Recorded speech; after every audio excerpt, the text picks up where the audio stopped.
You just signed your own bankruptcy papers, Mr. Callahan. That's what the HOA president screamed at me across her polished mahogany desk, her voice sharp enough to slice right through any hope I had for a peaceful new start. You want to talk about shock? There it was, first thing on a Monday morning, all because I'd bought 2 acres of forest nobody else wanted for $20 at a county auction. It was the only thing that made sense after losing Emma, my wife. Her cancer took everything except the sketches and notes she'd left behind. Plans for a cabin surrounded by pines and quiet, the kind of silence hospitals never give you. 3 days after that auction, this woman shows up on my doorstep, dressed like a banker, eyes burning with a kind of authority I'd only ever seen in courtroom dramas. I should have been worried, but what she didn't know was my little plot of forest had a secret dating all the way back to 1872, a federal land patent, an honest-to-God piece of parchment that basically said, "Hands off, this land's protected." I was about to shake her whole empire, and believe me, the whole mess that followed would make her regret ever threatening me. The land itself, 2 acres of ancient pines, smelled like rain and nostalgia. Edges marked by old wire fence, moss, and the kind of soft ground that keeps your footsteps quiet. The envelope with the patent felt like it would crumble if I breathed too hard. Forest Reserve Patent 1872, Federal Grant. Those were the words, faded but clear as day. The county clerk barely looked at it, like it was just another receipt. All for $20. Emma would have loved it there. Every decision I made, from the porch to the flower beds, was straight from her old journal. She wrote about wanting silence, the kind that isn't empty, but lets your mind wander, lets you feel alive after so much loss. I found that journal 2 weeks after her funeral, hidden under books she never finished. Every page was like instructions for how I was supposed to keep living after her. So I walked away from my job as an ecologist for the state and started hunting for land. Ended up living in the county library, practically learning about land grants, federal patents, homestead laws nobody cared about anymore. That's when I found it. Pine Ridge, 2 forgotten acres, protected land the county tried to auction off 3 times. No takers. I should have asked why. Right after the sale, I took out my old survey gear, marked boundaries, checked soil, force of habit. There was a creek cold and slow at the edge. Deer watched me, not scared, just curious. I stopped by the general store for supplies. The clerk, a silver-haired woman with glasses on a chain, barely looked up until I mentioned the land. Suddenly, she was all questions and worry, telling me to talk to Fletcher Wade, the old ranger living past my land. Her tone? Not exactly a warning, but close. Found Fletcher next morning, splitting firewood, eyes sharp as broken glass. When I mentioned the land, he let me in, spread out maps on his kitchen table. Real ones, older than both of us. He showed me my plot, then explained the real story. That land was set aside in 1872 for conservation, not supposed to be developed, not meant for private hands, and absolutely exempt from local rules. No HOA, no county commissioner, nobody could touch it. When I asked if the county had even been allowed to sell it, he just laughed, said it had been in legal limbo for 150 years. People wanted it, but every time someone tried to buy, the harassment started. He told me about an artist, a retiree, both driven out by certain people in Pine Ridge. Guess who? He wouldn't say outright, but I got the idea. He told me, "You own it, but don't let anyone tell you otherwise." I walked away that day feeling like maybe, just maybe, I'd done something right for the first time in a long while. Then the black sedan showed up, gravel crunching. Out steps Brenda Thornton, HOA president, folder in hand, smile tighter than a bank vault. She called me Mr. Callahan, said we had to discuss regulations. I'd barely unpacked, and here she was listing fines for violations I couldn't even pronounce. Failure to submit architectural plans, failure to pay membership dues, $7,000 or else.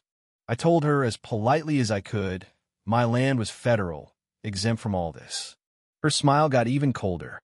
Every piece of land within 5 miles is under our management, she said, no exceptions. She had lawyers, big surprise.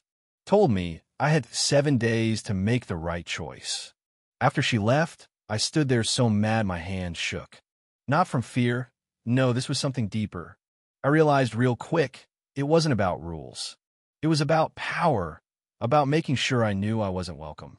That night, reading her letter by the truck's dome light, I found something, a tiny logo at the bottom, Thornton and Associates Real Estate.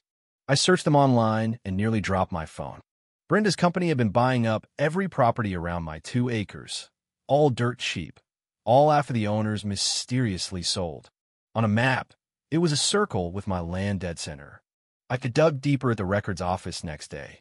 Turns out Brenda had tried to buy my plot before the auction. No wonder she was furious. Then the social media storm hit. I posted in the local group asking for contractor recommendations. Within an hour, I had 30 comments, none helpful. Folks questioned whether I even own the land legally. Brenda chimed in, icy as ever, warning neighbors about violations. The implication? I was a criminal. I deleted the post, but the damage was done.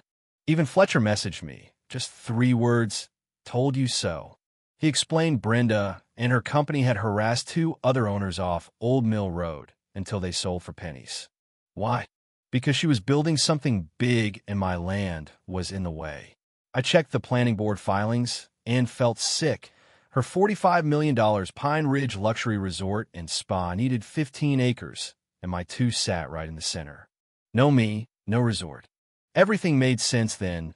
The fines, the fake violations, the smear campaign. It was all a setup. I started backing up every document, saving everything, getting ready for a real fight. The county inspector showed up next, serving me a summons. Photos of unpermitted construction, environmental damage, all fake. The dates on the pictures didn't even match when I was on my property. The officials wouldn't say who complained, but I didn't need to ask. I tried to protest, but the man in charge just handed me a cease and desist and told me to get a lawyer. Desperate, I called Morgan Ashford, an old friend from my environmental agency days, now a conservation lawyer. She listened, really listened, then asked for every document. She sent me a legal playbook, federal statutes, case law. We built a response letter so airtight, so packed with citations, it practically smoked. The kicker? If the county kept pressing, we'd have grounds for a federal civil rights complaint. But Brenda wasn't done. A new post appeared online, calling me a threat, calling for community action. Folks I'd never met were posting my truck's license plate, telling others to report me. I was officially public enemy number 1. Then came the break I needed. A former landowner, Violet, found me at the supermarket. She'd lost her husband after Brenda drove them off their land. She told me, "Don't give up. You're not alone." That moment, I realized how many people were living in fear of the same bully. Late at night, I dug through digital records, looking for any sign of a smoking gun. I found it. Metadata in the county's evidence photos showed GPS coordinates nowhere near my land. Timestamps put me in public places when those supposed violations happened. It was all a setup. Morgan told me, fabricating evidence for a government case on federal land was a federal crime. Wire fraud, conspiracy, deprivation of civil rights. She gave me the number for the FBI's corruption division. I barely slept, organizing everything, documents, timelines, emails, photos with metadata. I met with Agent Dawson, organized crime and public corruption. He listened, stone-faced, as I laid out every detail. He told me if the evidence held up, they'd go after everyone involved, prison time, real justice. But I wasn't about to wait months for the FBI while Brenda destroyed my name. I called for a public community meeting, CC'd every board member, every neighbor, and Brenda herself. Laid out my case, said I'd show evidence, dare her to answer for the development project and the false violations. Brenda replied, meeting set in 3 days. She warned I better be able to prove my claims. Agent Dawson called, warning me, this could get dangerous. People like Brenda don't go down easy. But I had to do it. I spent 2 days prepping, slides, evidence, federal patents, emails, metadata, a timeline even a child could follow. The night before the meeting, Fletcher showed up in my cabin with 7 other former landowners, every one of them ready to tell their stories. They brought paperwork, years of harassment, false violations, broken lives. We sat under the pines, making a pact, This was bigger than any one of us. The community center was packed, standing room only, news cameras in the back. Brenda went first, all talk about values, community, and her stack of fake photos. Then it was my turn. I showed the federal patent, the exemption, the resort plan with my land in red, the chain of emails, the doctored photos, proof of fraud. Every slide, every fact undeniable. Brenda lost it, yelling, denying, threatening. Her lawyers tried to calm her, but she was unraveling right in front of everyone. Then, without fanfare, the FBI quietly moved in. They took Brenda into custody that night. News spread before I even got home. Within days, indictments dropped. Conspiracy, wire fraud, deprivation of rights, bribery. The paper ran the headline. HOA president faces prison in land fraud scheme. The board dissolved. New leadership took over. A victim fund was set up.